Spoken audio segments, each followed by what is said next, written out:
Hello everyone. स्वागत है आप सभी का आईआरसी केमिस्ट्री पे। आज का जो सेशन रहेगा इसमें हम लोग कोऑर्डिनेशन के पीवाईक्यूज को डिस्कस करेंगे। और इस पीवाईक्यू में बेसिकली हम लोग कम से कम 5 से 6 सीरीज लाएंगे, जिसमें कोऑर्डिनेशन के जितने भी क्वेश्चंस बनते हैं, जो इम्पोर्टेंट क्वेश्चंस हैं और जो हमारे थ्योरीज और कंसेप्ट को एक अच्छे तरीके से बिल्डअप करेंगे, उन क्वेश्चंस को ही हम लोग डिस्कस करेंगे। जो पार्ट वन है इसका, इस पार्ट वन में हम लोग मैंने जो पोर्शंस ले रखे हैं वो स्टार्टिंग के पोर्शन ले रखे हैं, जैसे कि इलेक्ट्रॉन न्यूट्रलिटी प्रिंसिपल से रिलेटेड क्वेश्चंस हो गए, आपके नोमेनक्लेचर से रिलेटेड क्वेश्चंस हो गए, स्ट्रक्चरल आइसोमेरिज्म से क्वेश्चंस हो गए। मैंने वो वाले क्वेश्चंस लिए हैं जो थोड़ा सा इजी होते हैं और इजीली आपको क्वेश्चन जो आते हैं एग्जाम में अटेम्प्ट करते हैं, तो इजीली हम लोग मार्क्स यहाँ से फेच कर सकते हैं। बट कुछ कुछ टॉपिक्स हम छोड़ देते हैं, उनको पढ़ते नहीं है, जहां से क्वेश्चंस बनते हैं। जैसे गेट 2020 में जो है स्ट्रक्चरल आइसोमेरिज्म हम हमेशा पढ़ते हैं, आयोनाइजेशन पढ़ते हैं, हाइड्रेट पढ़ते हैं, लिंकेज पढ़ते हैं, लेकिन कोऑर्डिनेशन पोजीशन आइसोमेरिज्म नहीं पढ़ा। तो उस समय वो क्वेश्चंस बहुत कम लोगों ने अटेम्प्ट किया था। तो जो थोड़े से ट्रिवियल हैं, जिनको हम लोग कम पढ़ते हैं, मैं उन्हीं टॉपिक्स और उन्हीं उन्हीं से रिलेटेड क्वेश्चंस को मैंने यहाँ पे इस सेशन में डिस्कस किया है। तो आप इसको पूरा देखना और एक अच्छा अंडरस्टैंडिंग डेवलप होगा, क्योंकि अल्टीमेटली हमारा गोल यही होना चाहिए कि हर तरीके से क्वेश्चन सॉल्व हो। चाहे कोई भी आप एग्जाम दे रहे हो, चाहे आप असिस्टेंट प्रोफेसर का दे रहे हो, चाहे आप सीएसआईआर का दे रहे हो, चाहे आप गेट का दे रहे हो। तो इन पीवाईक्यूज बेसिकली मिक्सचर है, मैंने गेट और सीएसआईआर के ही मैक्सिमम क्वेश्चंस लिए हैं और कुछ कुछ क्वेश्चंस मैंने अदर एग्जाम्स के भी लिए हैं, जो कंसेप्ट बिल्डिंग में हेल्पफुल होगा काफी। तो पहला क्वेश्चन हम लोग जो है डेंटिसिटी से रिलेटेड है। लिगेंड्स जब भी आप पढ़ो तो एक अच्छी क्लैरिटी होनी चाहिए कि कौन से लिगेंड्स फ्लेक्सीडेंटेड हैं, कौन से मोनोडेंटेड हैं, कौन से बाईडेंटेड हैं, कौन से एम्बीडेंटेड हैं। तो एम्बीडेंटेड लिगेंड से रिलेटेड बहुत अच्छा क्वेश्चन आया, वो मैंने लिया है। तो यहाँ से आपका कंसेप्ट क्लियर होगा, डेंटिसिटी और कौन एम्बीडेंटेड है क्यों नहीं है, वो अच्छे से क्लियर होगा। तो पहला क्वेश्चन आप देखो, which one of the following behave as a flexidentated. Flexidentated का मतलब ये है, डेंटिसिटी का मतलब ये है कि कितने डोनर एटम्स इलेक्ट्रॉन्स डोनेट कर रहे हैं मेटल आयंस को। This is denticity. अगर दो डोनर एटम है तो डेंटिसिटी दो होगी, तीन है तो तीन होगी। जैसे हम लोग बहुत फेमस एग्जांपल है हेक्सा सॉरी ईडीटीए का, ethylene diamine tetra acetic acid, वहां पे डेंटिसिटी कितनी होती है, 6 होती है, अगर 6 के 6 डोनर एटम आपके डोनेट करते हैं। ईडीटीए में 4 डोनर एटम आपके ऑक्सीजन के होते हैं, 2 आपके किसके होते हैं, नाइट्रोजन के। डेंसिटी कितनी होगी, 6। फ्लेक्सी का मतलब क्या है कि वो 6 से हो सकता है 5 भी शो करे, 4 भी शो करे, 3 भी शो करे। तो फ्लेक्सिबल होना चाहिए डेंटिसिटी। ऐसा नहीं है कि सिर्फ 6 ही करेगा, 6 से कम भी कर सकता है, 4 भी कर सकता है, 3 भी कर सकता है, उसे हम फ्लेक्सीडेंटेड बोलते हैं। तो यहाँ जो क्वेश्चन दिया है, अगर आप ऑप्शन नंबर मैं लेके चलूँ, अगर मैं एससीएन की बात करूँ, हमने काफी बार पढ़ रखा है एससीएन के बारे में। तो यहाँ पे आपके 2 डोनर एटम है, एक नाइट्रोजन है और एक सल्फर है। तो अब क्या ये फ्लेक्सीडेंटेड हो सकता है, मतलब इसकी डेंटिसिटी बदल सकती है? तो answer is no. At a time या तो सल्फर डोनेट करेगा तो नाइट्रोजन डोनेट करेगा, दोनों एक साथ डोनेट कर ही नहीं सकते मेटल को, otherwise it will lead to a formation of 3 membered ring. अब पहली बात तो ये मेंबर्ड रिंग बन ही नहीं सकता, क्योंकि जो सल्फर कार्बन और नाइट्रोजन है वो एक sp हाइब्रिडाइजेशन को फॉलो करते हैं।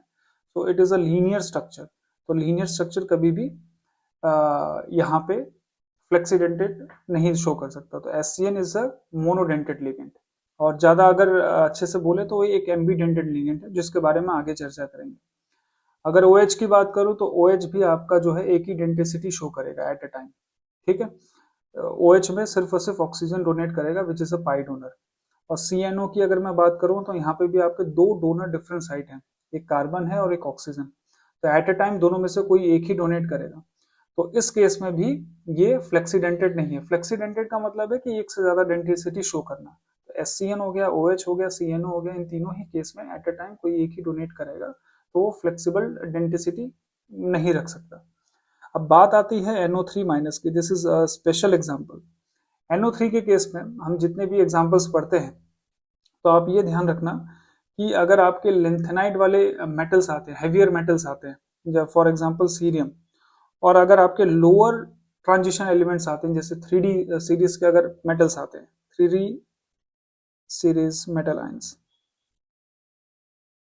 तो 3D सीरीज मेटल आयन के केस में ये मोनोडेंटेट की तरह काम करता है। NO3 सॉरी, मोनोडेंटेट का मतलब उस केस में सिर्फ और सिर्फ नाइट्रोजन ही एज अ डोनर एक्ट करता है। लेकिन अगर आप सीरियम का एग्जाम्पल लोगे, सीरियम इज बेसिकली लेंथेनाइट्स, तो सीरियम के केस में जो NO3 है वो बाइडेंटेट की तरह काम करता है।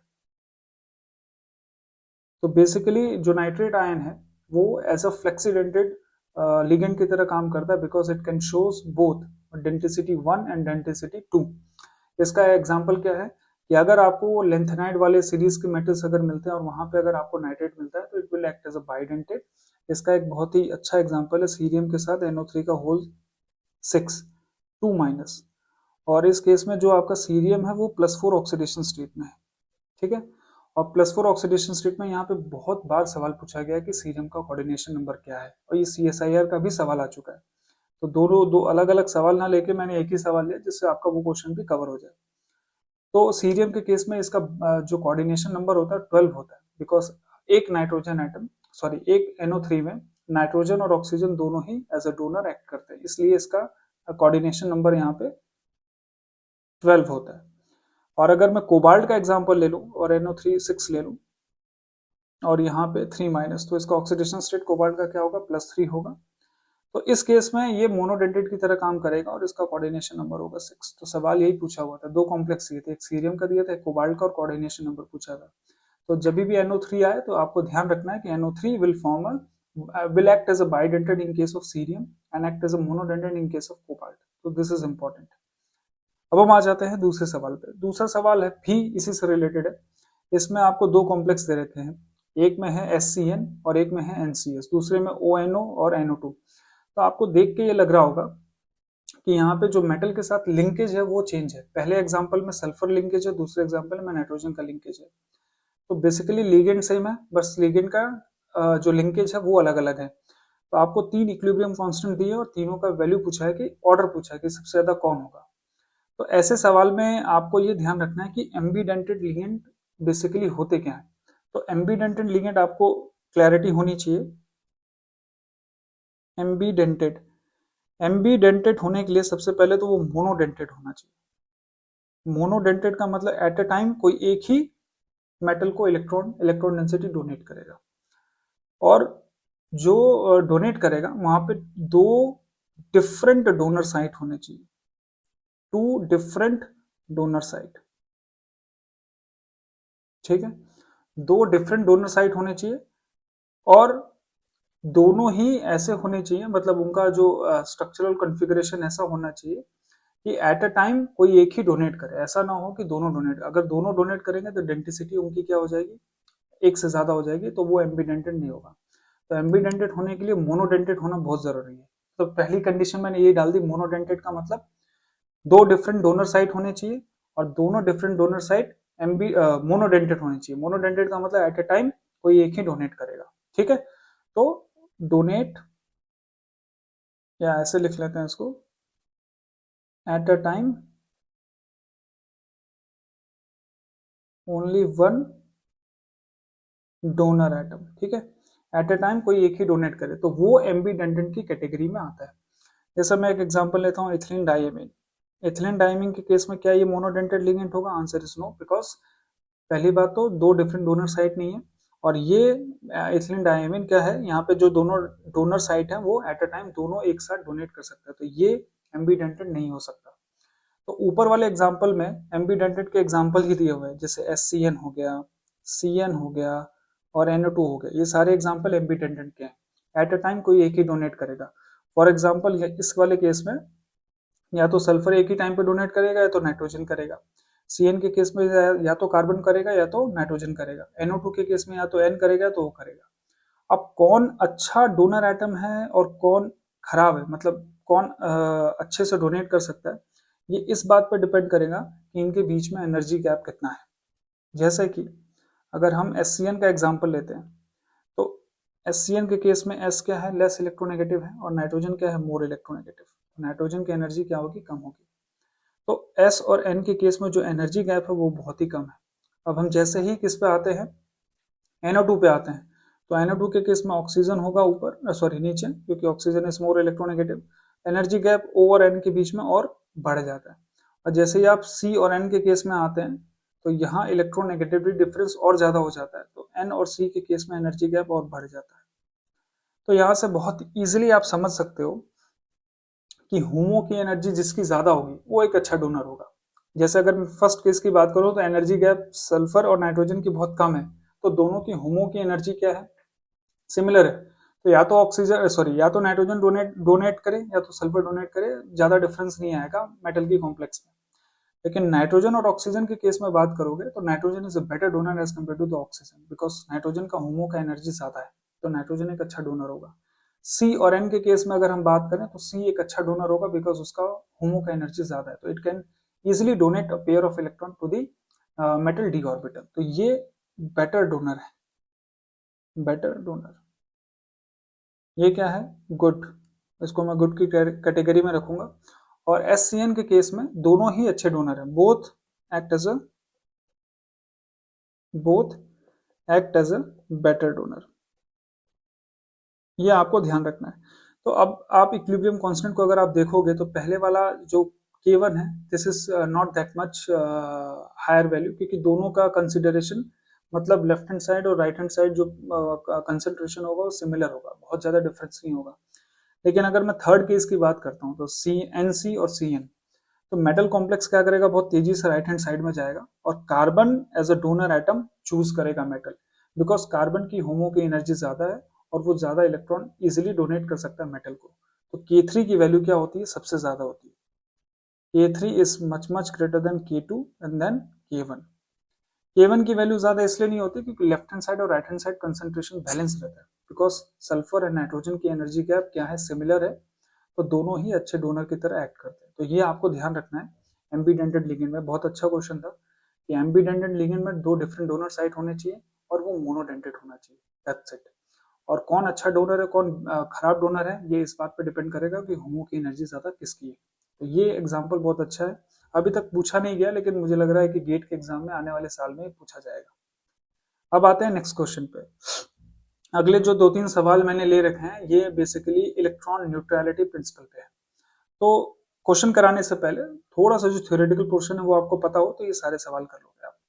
इलेक्ट्रॉन न्यूट्रलिटी प्रिंसिपल किस बेसिस पे, मतलब ये प्रिंसिपल किसके लिए है, तो ये प्रिंसिपल आपका नॉन ट्रांजिशन एलिमेंट्स के लिए, नॉन ट्रांजिशन एलिमेंट्स के लिए। और ये principle basically stability of the non transition element के जो कॉम्प्लेक्स होते हैं उनकी स्टेबिलिटी के बारे में सारी बातें बताता है। तो ये प्रिंसिपल इन शॉर्ट, अगर एक लाइन में ज्यादा कहानी अपन डिस्कस नहीं करेंगे, अगर आपको एक लाइन में इसको मुझे समझाना है तो वही ये प्रिंसिपल ये कहता है कि वो कॉम्प्लेक्स ज्यादा स्टेबलाइज होते हैं जहां पे मेटल की इलेक्ट्रॉन डेंसिटी सबसे ज्यादा डिस्ट्रीब्यूटेड रहती है। डिस्ट्रीब्यूशन का मतलब मेटल के पास कंसंट्रेट नहीं रहती, क्योंकि जहां जितना ज्यादा इलेक्ट्रॉन डेंसिटी होगा उस मेटल आयन की पोटेंशियल एनर्जी उतनी ज्यादा होगी और वो मेटल कॉम्प्लेक्स उतना ही अनस्टेबल होगा। तो इलेक्ट्रॉन न्यूट्रलिटी प्रिंसिपल ये कहता है कि मेटल अगर इलेक्ट्रोनेगेटिव एलिमेंट से जुड़ा होगा तो वो इलेक्ट्रोनेगेटिव एलिमेंट मेटल से इलेक्ट्रॉन डेंसिटी को पुल करेगा और मेटल बेसिकली मेटल की इलेक्ट्रॉन डेंसिटी को क्या करेगा, बैलेंस करेगा, उसको क्या करेगा, डिस्ट्रीब्यूट करेगा। कौन, electronegative element, because electronegative element have tendency to attract this shared pair of electron towards it. तो जितना ज्यादा इलेक्ट्रोनेगेटिव एलिमेंट मेटल के साथ जुड़ा रहेगा वो मेटल से उतना ही इलेक्ट्रॉन डेंसिटी विड्रॉ करेगा और मेटल के कॉम्प्लेक्स को उतना ही स्टेबलाइज करेगा, दैट इज इट। यही आपको ध्यान रखना है। दो चार वेराइटी के सवाल बनते हैं वो अपन देखेंगे और सॉल्व हो जाएगा आपका सवाल। पहला एग्जांपल देखते हैं हम लोग। मैं यहाँ पे लिख देता हूँ मोर इलेक्ट्रोनेगेटिव एलिमेंट, आप भी लिख सकते हैं more electronegative element will stabilize the metal complex, will stabilize the metal complex, stabilize the metal complex। Electron neutrality principle बस इतना ही है, क्योंकि बहुत ज्यादा थ्योरी डिस्कस करेंगे तो उसका कोई मतलब नहीं। चलिए पहला अगर आप क्वेश्चन देखोगे तो एल्यूमिनियम का ऑक्सीडेशन स्टेट दोनों ही केस में +3 है। अब ऑक्सीडेशन स्टेट सेम है, कोऑर्डिनेशन नंबर भी सेम है, जब भी आप क्वेश्चन सॉल्व करो तो सबसे पहले कोऑर्डिनेशन नंबर को चेक करो। यहाँ पे कोऑर्डिनेशन नंबर दोनों का क्या है, 6 है, ऑक्सीडेशन स्टेट +3 है, तो कौन ज्यादा स्टेबल होगा। अब लिगेंड को देखो तो पहले वाले केस में देखेंगे तो लिगेंड यहाँ पे कौन है, ऑक्सीजन, सॉरी वाटर है, और वाटर में यहाँ पे डोनर कौन है, डोनर आपका ऑक्सीजन है। तो अगर आपका डोनर ऑक्सीजन है और दूसरे वाले केस में अगर हम देखें तो डोनर कौन है, आपका नाइट्रोजन है। तो दोनों ही केस में कौन ज्यादा इलेक्ट्रोनेगेटिव है, ऑक्सीजन इज मोर इलेक्ट्रोनेगेटिव। ठीक है, तो यहाँ पे हम लिखेंगे O atom is bonded, O atom is bonded मतलब ऑक्सीजन एटम इज बॉन्डेड, जो कि क्या है, मोर इलेक्ट्रोनेगेटिव है, मोर इलेक्ट्रोनेगेटिव। और अगर सेकंड वाले की बात अगर हम करें तो नाइट्रोजन एटम इज बॉन्डेड। एक एग्जांपल बताऊंगा फिर क्लियर हो जाएगा।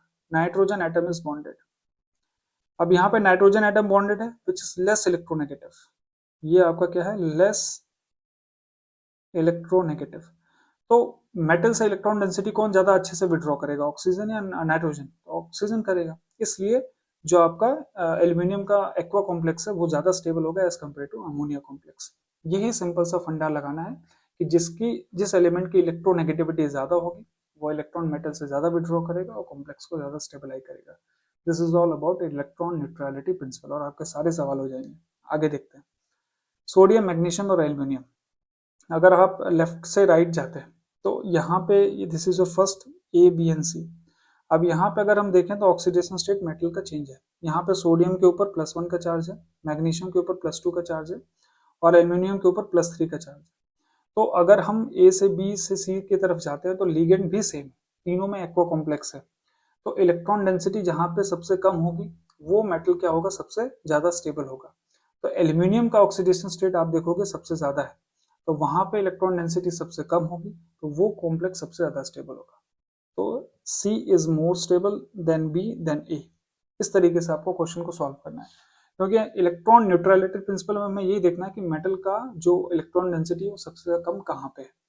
तो सेकंड वाला जो मैंने एग्जांपल लिया, यहाँ पे ऑक्सीडेशन स्टेट अलग था, तो जिसका ऑक्सीडेशन स्टेट ज्यादा होगा वहां पे इलेक्ट्रॉन डेंसिटी कम होगी, वो मेटल कॉम्प्लेक्स ज्यादा स्टेबल होगा। पहले वाले के केस में क्या था, ऑक्सीडेशन स्टेट सेम था, मेटल सेम था, लिगेंड्स अलग थे, तो वो लिगेंड्स जिनकी इलेक्ट्रोनेगेटिविटी ज्यादा है वो मेटल को ज्यादा स्टेबलाइज करेंगे। थर्ड एग्जांपल देखो, थर्ड एग्जांपल में मैंने इसी तरीके के एग्जांपल लिए हैं ताकि जिससे क्लैरिटी मिल जाए इस पूरे प्रिंसिपल की। यहाँ पे अगर आप देखोगे तो कोऑर्डिनेशन नंबर 6 है और यहाँ पे आप देखोगे कोऑर्डिनेशन नंबर 4 है। ऑक्सीडेशन स्टेट दोनों ही केस में सेम है, तो अंतर कहाँ पे है, कोऑर्डिनेशन नंबर पे। तो कोऑर्डिनेशन नंबर जितना ज्यादा होगा मेटल के पास डोनेशन भी उतना ही ज्यादा होगा और इलेक्ट्रॉन डेंसिटी भी उतना ही ज्यादा होगा। तो वो वाला मेटल जिसका कोऑर्डिनेशन नंबर ज्यादा है, इलेक्ट्रॉन डेंसिटी ज्यादा होगा, वो अनस्टेबल होगा। तो हम बोलेंगे दिस इज कोऑर्डिनेशन नंबर 6 है, तो ज्यादा डोनेशन होगा, तो यहाँ पे हाई इलेक्ट्रॉन डेंसिटी होगी, हाई इलेक्ट्रॉन डेंसिटी। और अगर इलेक्ट्रॉन डेंसिटी यहाँ पे ज्यादा है तो ये क्या होगा, अनस्टेबल होगा। और सेकेंड एग्जाम्पल की हम बात करें तो कोऑर्डिनेशन नंबर 4 है, तो यहाँ पे ऑक्सीडेशन इलेक्ट्रॉन डेंसिटी क्या होगी, कम होगी as compare to coordination number 6, तो it will be more stable comparatively, तो ये ज्यादा स्टेबल होगा। अब आ जाते हैं थर्ड क्वेश्चन पे। थर्ड क्वेश्चन आप देखो तो यहाँ पे मैंने कोऑर्डिनेशन नंबर 4 और कोऑर्डिनेशन नंबर 6 भी लिया, ऑक्सीडेशन स्टेट सभी में सेम है और लिगेंड अलग अलग है। तो यहाँ पे प्रेफरेंस आप किसको दोगे, तो सबसे पहले आपको कोऑर्डिनेशन नंबर चेक करना है, यही मैं आपको पहले बता रहा था। फर्स्ट चेक कोऑर्डिनेशन नंबर, तो हमेशा ध्यान रखना कोऑर्डिनेशन नंबर के बेसिस पे आप जाओगे तो उनका वो मेटल कॉम्प्लेक्स ज्यादा स्टेबल होंगे जिनका कोऑर्डिनेशन नंबर कम है। ऊपर वाले एग्जांपल में भी आपको मैंने बताया कि अगर कोऑर्डिनेशन नंबर 6 है तो लिगेंड ज्यादा होंगे, डोनेशन मेटल की तरफ ज्यादा होगा, तो इलेक्ट्रॉन डेंसिटी ज्यादा होगी, तो वो कम स्टेबल होगा। तो कोऑर्डिनेशन नंबर के बेसिस पे अगर हम जाएं ए एंड बी एंड सी दूं, तो ए और बी ज्यादा स्टेबल होंगे सी से, क्योंकि सी का कोऑर्डिनेशन नंबर कितना है, 6 है। अब ए और बी में आ जाओ तो कोऑर्डिनेशन नंबर दोनों का सेम है, ऑक्सीडेशन स्टेट भी सेम है, तो किस में वेरिएशन है, लिगेंड में वेरिएशन है। तो कौन सा वाला ज्यादा स्टेबल होगा, जिसमें लिगेंड की इलेक्ट्रोनेगेटिविटी ज्यादा होगी, तो किस में ज्यादा है, ऑक्सीजन में। इसलिए ए बी एंड सी में ए ज्यादा स्टेबल होगा as compare to B than C. इस तरीके से आपको क्वेश्चन को सॉल्व करना है। तो सबसे पहले आपको कोऑर्डिनेशन नंबर देखना है, कोऑर्डिनेशन नंबर देखने के बाद फिर आपको ऑक्सीडेशन स्टेट देखना है, फिर ऑक्सीडेशन स्टेट भी अगर सेम है तो फिर आपको आना है लिगेंड की इलेक्ट्रोनेगेटिविटी पे। ये पैटर्न आपको फॉलो करना है, तो इलेक्ट्रॉन न्यूट्रलिटी प्रिंसिपल से रिलेटेड आप सारे सवाल कर सकते हो, एक भी सवाल नहीं रुकेगा, यही पैटर्न फॉलो करना है। अब हम आ जाते हैं आइसोमेरिज्म पे। स्ट्रक्चरल आइसोमेरिज्म से रिलेटेड मैंने सवाल लिया है। यहाँ पे बेसिकली जो भी मेटल कॉम्प्लेक्स हम लेते हैं तो एक पार्ट तो आपका ये है और एक पार्ट आपका ये बाहर वाला है, तो इसको तो हम लोग बोलते हैं कोऑर्डिनेशन स्फीयर। इसको हम बोलते हैं कोऑर्डिनेशन स्फीयर, ठीक है। और इसको हम लोग बोलते हैं आयोनाइजेशन स्फीयर। इसको हम बोलते हैं आयोनाइजेशन स्फीयर। तो अगर लिगेंड का एक्सचेंज कोऑर्डिनेशन स्फीयर और आयोनाइजेशन स्फीयर के बीच में होता है तो उस एक्सचेंज की वजह से जो आइसोमर्स हमें मिलते हैं उनको हम बोलते हैं स्ट्रक्चरल आइसोमर्स, ठीक है। अगर लिगेंड का एक्सचेंज होता है तो उसको हम बोलते हैं आयोनाइजेशन आइसोमेरिज्म। अगर पानी का एक्सचेंज होता है तो उसे हम बोलते हैं हाइड्रेट आइसोमेरिज्म। और अगर लिगेंड की कनेक्टिविटी चेंज होती है, जैसे NO2 में N एज अ डोनर था, अगर ONO आ गया तो O एज अ डोनर होगा, तो उस केस में हम बोलेंगे कि वो लिंकेज आइसोमेरिज्म शो करते हैं, जिसमें लिगेंड की कनेक्टिविटी मेटल के साथ अगर चेंज होती है तो ऐसे कॉम्प्लेक्स लिंकेज आइसोमेरिज्म शो करते हैं। अगर वाटर मॉलिक्यूल अगर एक्सचेंज होते हैं कोऑर्डिनेशन और आयनाइजेशन स्फीयर में तो हाइड्रेट आइसोमेरिज्म बोलेंगे। और अगर लिगेंड्स अगर एक्सचेंज होते हैं कोऑर्डिनेशन स्फीयर और आयनाइजेशन स्फीयर में तो उसे हम आयनाइजेशन आइसोमेरिज्म बोलेंगे। तो ये तीन तो हम बहुत अच्छे से पढ़ते हैं। जो हम भूल जाते हैं वो बेसिकली कोऑर्डिनेशन आइसोमेरिज्म और कोऑर्डिनेशन पोजीशन आइसोमेरिज्म, ये दो हमारा हमेशा छूट जाता है। तो ये सवाल देखो, नीचे वाला सवाल जो मैंने लिया वो गेट में आया हुआ है, ऊपर वाला जस्ट एक एग्जांपल लिया समझाने के लिए। तो इसमें दो कॉम्प्लेक्स हैं, एक तो कोबाल्ट का कॉम्प्लेक्स है अमोनिया, और water and chloride as a ligand ले रखा है। तो आप दोनों ही कॉम्प्लेक्स में देखो तो कोऑर्डिनेशन स्फीयर और आयनाइजेशन स्फीयर के बीच में एक्सचेंज किसका हो रहा है। तो आप ये देखोगे कि यहाँ पे वाटर मॉलिक्यूल था और यहाँ पे वाटर मॉलिक्यूल बाहर है। तो पहले वाले कॉम्प्लेक्स में वाटर मॉलिक्यूल कोऑर्डिनेशन स्फीयर के अंदर था, सेकेंड वाले केस में वो कहाँ पे है, आयोनाइजेशन स्फीयर में। ये देखिए आयोनाइजेशन स्फीयर में। तो यहाँ पे बेसिकली एक्सचेंज किस लिगेंड का हो रहा है, आपका वाटर मॉलिक्यूल का हो रहा है। तो अगर वाटर मॉलिक्यूल का एक्सचेंज होता है तो उसको हम बोलते हैं हाइड्रेट आइसोमेरिज्म। खैर यहाँ तो ऑप्शन में दिया ही नहीं है, तो उस केस में ठीक है, फिर हम नेक्स्ट वाले ऑप्शन में जाएंगे। वैसे हाइड्रेट आइसोमेरिज्म होगा ये, खैर ऑप्शन में नहीं दिया है। तो क्लोराइड आप अगर देखोगे तो क्लोराइड यहाँ पे कोऑर्डिनेशन स्फीयर के अंदर है और यहाँ पे क्लोराइड आयोनाइजेशन स्फीयर के अंदर है। तो लिगेंड का भी एक्सचेंज हो रहा है साथ के साथ पानी के साथ, तो उस केस में हम इसको क्या बोलेंगे, आयोनाइजेशन आइसोमेरिज्म बोलेंगे। मेटल के साथ कनेक्टिविटी सेम है तो लिंकेज तो हो नहीं सकता, ठीक है, लिंकेज नहीं है। अगर इसमें ऑप्शन ए और बी दो कॉम्बिनेशन ऑप्शन होता तो सही रहता। हाइड्रेट दिया ही नहीं तो हम लोग नेक्स्ट पॉसिबल आंसर पे जाएंगे, तो विच इज आयोनाइजेशन आइसोमेरिज्म, ठीक है। नेक्स्ट वाला एग्जांपल देखते हैं। नेक्स्ट वाले एग्जांपल में आप देख सकते हो जितने भी कोऑर्डिनेशन कॉम्प्लेक्स पढ़ते हैं हम लोग, उसमें कैटायनिक पार्ट होता है, एनायनिक पार्ट होता है। यहाँ पे आपका कैटायनिक पार्ट और एनायनिक पार्ट दोनों ही कॉम्प्लेक्स हैं, दोनों ही कोऑर्डिनेशन कॉम्प्लेक्स हैं।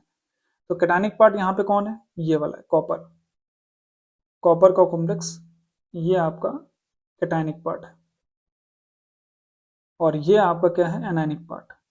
तो अगर आपके कैटायनिक और एनायनिक पार्ट दोनों ही अगर कॉम्प्लेक्स हैं तो उस केस में अगर लिगेंड्स का एक्सचेंज होता है तो ऐसे आइसोमर्स को हम बोलते हैं कोऑर्डिनेशन आइसोमर्स।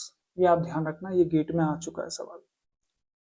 कोऑर्डिनेशन आइसोमर्स आपको कब देखने हैं, जब कैटायनिक और एनायनिक पार्ट दोनों ही कॉम्प्लेक्स हों। अगर दोनों ही कॉम्प्लेक्स हैं तो उस केस में अगर दोनों कॉम्प्लेक्स के लिगेंड आपस में एक्सचेंज होते हैं तो वो कोऑर्डिनेशन आइसोमर्स शो करते हैं। सेम सीरीज में अगर हम आगे बढ़े, इस कॉम्प्लेक्स को अगर आप थोड़ा सा ध्यान से देखो तो इस कॉम्प्लेक्स में ये बेसिकली एक ब्रिजिंग कॉम्प्लेक्स है।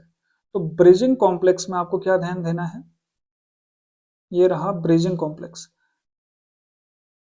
ब्रिजिंग कॉम्प्लेक्स में अगर आपको ब्रिजिंग कॉम्प्लेक्स मिलता है तो जो नॉन ब्रिजिंग लिगेंड्स हैं अगर वो आपस में एक्सचेंज करते हैं तो उनको हम लोग बोलते हैं coordination position isomers. Coordination position isomers, ये आपको ध्यान रखना है। दो केस मैंने बताया, पहला केस जो मैंने ऊपर डिस्कस किया जिसमें कैटायनिक और एनायनिक पार्ट अगर दोनों कॉम्प्लेक्स हैं, उस केस में दोनों कॉम्प्लेक्स के लिगेंड आपस में एक्सचेंज करते हैं तो हम उसको बोलते हैं कोऑर्डिनेशन आइसोमर्स। अगर आपको ब्रिजिंग कॉम्प्लेक्स मिलता है और ब्रिजिंग कॉम्प्लेक्स के केस में जो नॉन ब्रिजिंग लिगेंड्स हैं वो अगर आपस में एक्सचेंज करते हैं तो उस केस में हम उसको बोलते हैं कोऑर्डिनेशन पोजीशन आइसोमर्स। ये सवाल मेरे ख्याल से गेट 2020 में पूछा जा चुका है, तो ये आप ध्यान रखना। आप यहाँ पे देखो ये नॉन ब्रिजिंग एलिमेंट है ना, सॉरी लिगेंड है, तो इस केस में यहाँ पे ये अमोनिया था और यहाँ पे 2 अमोनिया और 2 क्लोराइड थे। इस केस में देखो यहाँ पे 3 अमोनिया हो गया, 1 क्लोराइड आ गया। तो जो नॉन ब्रीजिंग लिगेंड्स थे वो आपस में एक्सचेंज हुए। These are non bridging ligands, bridging ligands. तो ये आपको ध्यान रखना है, कोऑर्डिनेशन आइसोमरिज्म और कोऑर्डिनेशन पोजीशन आइसोमरिज्म। ये दोनों एग्जांपल मैंने इसीलिए लिए कि ये हमेशा छूट जाता है और ये थोड़ा सा ट्रिवियल तरीके का सवाल बनाता है, तो ये आपको ध्यान रखना है। अब हम आते हैं आयुपैक पे। आयुपैक पे ज्यादा डिस्कशन नहीं करेंगे, मैं वही वाला सवाल लूंगा जो क्वेश्चन एग्जाम में पूछा गया, जो हम फंसते हैं थोड़ा उसको पढ़ने में। तो आयुपैक का जो सिंपल सा जो कंसेप्ट है कि अगर आपका जो कॉम्प्लेक्स है, अगर वो कैटायनिक पार्ट है, थोड़ा सा अगर रूल की मैं बात करूं, अगर कैटायनिक पार्ट है आपका, कॉम्प्लेक्स आपका क्या है कैटायनिक, कॉम्प्लेक्स आपका क्या है कैटायनिक, तो उस केस में जो मेटल का नाम होगा वो एज इट इज आपको लिखना है। कोबाल्ट है तो कोबाल्ट होगा, आयरन तो आयरन होगा, निकल है तो निकल होगा, इस तरीके से। अगर सिंपल सा नाम लेंगे as it is nickel cobalt like this, ठीक है। लेकिन अगर आपका कॉम्प्लेक्स अनायनिक पार्ट हुआ, कॉम्प्लेक्स आपका क्या हुआ एनायनिक पार्ट, तो उस केस में हम जो मेटल का नाम होगा उसके आगे एट लगा देंगे। जैसे निकल है तो निकलेट हो जाएगा। अब मैं सारे एग्जांपल तो नहीं ले रहा, जो थोड़े से इंपॉर्टेंट है, जैसे आयरन के केस में हम उसको लिखते हैं फेरेट, अगर गोल्ड है तो उसको लिखते हैं ऑरेट, ये आप ध्यान रखना। सिल्वर है तो उसको हम लिखते हैं अर्जेंटेट, जो इंपॉर्टेंट है मैं वही लिख रहा हूँ, तो ये आपको ध्यान रखना है। तो अगर जो कैटायनिक पार्ट कॉम्प्लेक्स है, तो उस केस में जो कोऑर्डिनेशन मेटल होगा, 3D ट्रांजिशन एलिमेंट मेटल जो होगा, उसका नाम हम लोग एज इट इज लिखेंगे। अगर जो ट्रांजिशन मेटल है वो अनायनिक पार्ट में है अगर, तो उस केस में हम उसके आगे 8 ऐड कर देंगे, ठीक है। निकल है तो निकलेट, इस तरीके से ऐड कर देंगे। तो पहला वाला अगर आप एग्जाम्पल देखो, तो उस केस में जो आपका कॉम्प्लेक्स है वो कैटायनिक है, ये आपका क्या है कैटायनिक। तो कैटायनिक के केस में कुछ नहीं करना है, सिंपल है। कैटायनिक के केस में आप क्या करोगे, कोबाल्ट का नाम एज इट इज लिखोगे, तो सबसे पहले लिगेंड का नाम लिखते हैं, और लिगेंड के केस में हम लोग क्या करते हैं अल्फाबेटिकल ऑर्डर फॉलो करते हैं, ठीक है। तो यहाँ पे अमीन है, एक्वा है और क्लोराइडो है, तो अमीन सबसे पहले आएगा, तो हम लिखेंगे टेट्रा अमीन, टेट्रा अमीन। फिर कौन आएगा, अक्वा आएगा। फिर अक्वा के बाद कौन आएगा, क्लोराइडो आएगा। क्लोराइडो के बाद आएगा कोबाल्ट, और कोबाल्ट का ऑक्सीडेशन स्टेट कितना है +3। +3 के बाद लास्ट में आयनाइजेशन स्फीयर में कौन है, क्लोराइड, तो हम लिखेंगे क्लोराइड, दैट्स इट, ये इसका नाम हो गया। अगर आप अगला एग्जांपल देखो, तो इस केस में जो हमारा कैटायनिक पार्ट है वो सिंपल अल्कली मेटल है, जो अनायनिक पार्ट है वो कॉम्प्लेक्स है, ZnOH4 का होल 4, और ये हो जाएगा आपका 2-।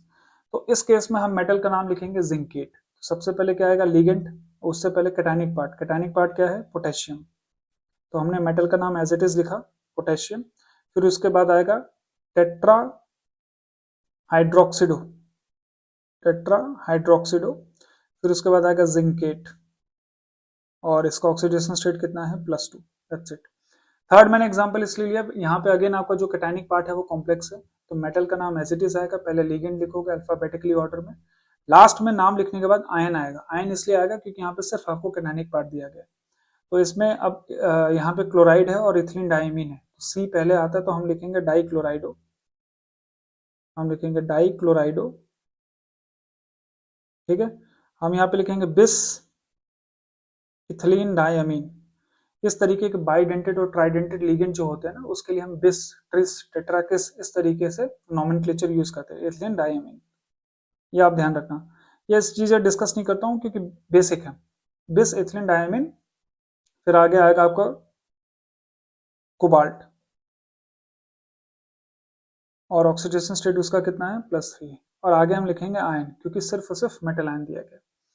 और ये गेट में आ चुका है, ये बहुत ही फेमस कॉम्प्लेक्स है, ये कॉम्प्लेक्स का नाम है प्रूशियन ब्लू, ये ध्यान रखना, this is very important, Prussian blue colour. तो इस तरीके का क्वेश्चन पूछा हुआ है CSIR में कि आपको साइनाइड का कॉम्प्लेक्स दिया हुआ है आयरन के साथ, उसको Fe+3 के एक सोल्यूशन में ऐड करते हैं तो किस तरीके का कॉम्प्लेक्स बनता है, उसका नाम बताओ एंड उसको कौन से कलर का वो कॉम्प्लेक्स बनाता है, तो प्रूशियन ब्लू बनाता है, दिस इज इंपॉर्टेंट। यहाँ पे आप किस तरीके से इसको सॉल्व करोगे, इस तरीके के कॉम्प्लेक्स आते हैं तो इसको आप ब्रेक कर लो।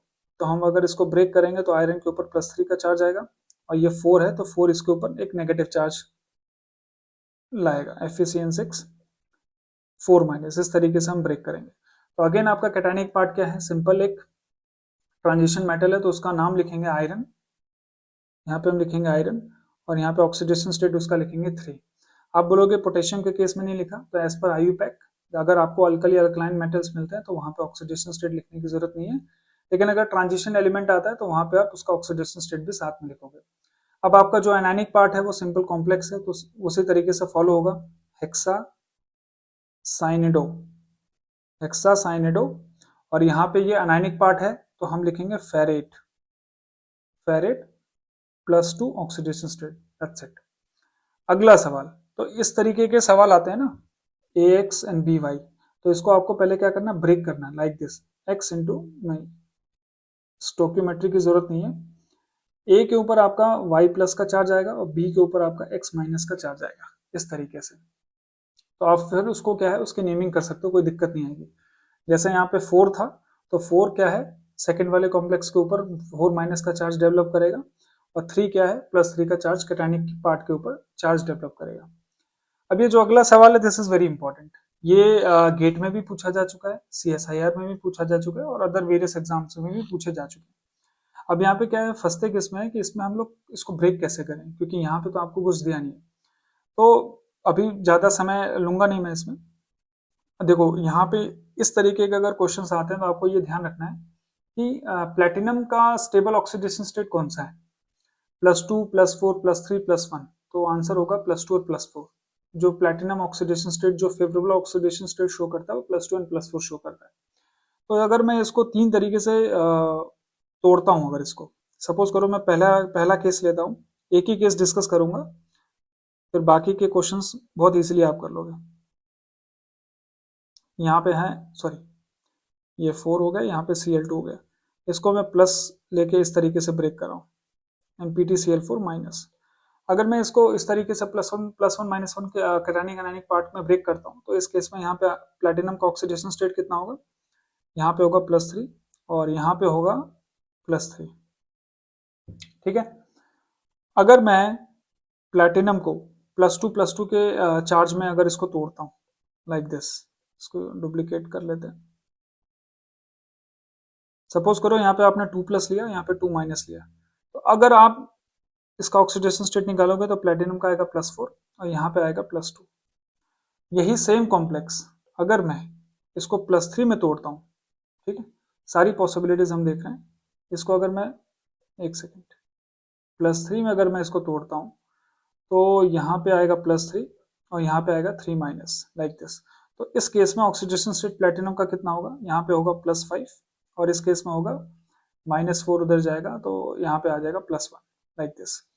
तो आप सारे पॉसिबिलिटीज देख लिया हम लोगों ने। अगर मैं इसको +1 +1 में तोड़ूं तो ऑक्सीडेशन स्टेट +3 एंड +3 आ रहा है, +2 और -2 में ब्रेक कर रहा हूं तो +4 एंड +2 आ रहा है, और +3 में तोड़ रहा हूं उसको, +3 में, तो ऑक्सीडेशन स्टेट इसका 5 एंड 1 आ रहा है।